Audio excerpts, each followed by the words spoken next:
غزل مطلب چې د ظلم حد دی پرې بیخي جاړي، د ظلم حد دی پرې بیخي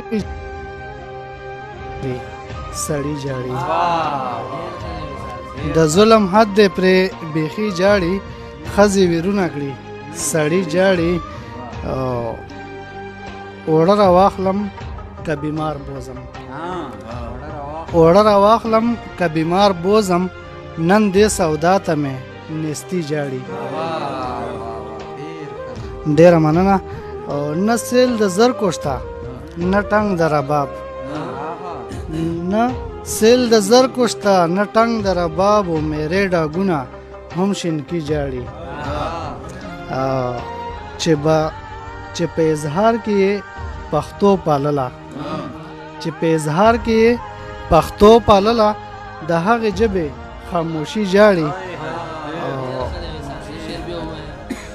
مننه. چې په اظهار کې یې پښتو پالله، د هغې ژبې خاموشي جاړي. او شعر دی چې هلته اختر دی د خانانو چم کې، هلته اختر دی د خانانو چم کې، و دلته د کونډې مور بچي جاړي. ډېره مننه. آخري شعر به کو چې وصاله ستا د نه راتلو ته ګوره، وصاله ستا د نه راتلو ته ګوره، ګلونه جاړي هم سپرلي جاړي. ډېره مننه.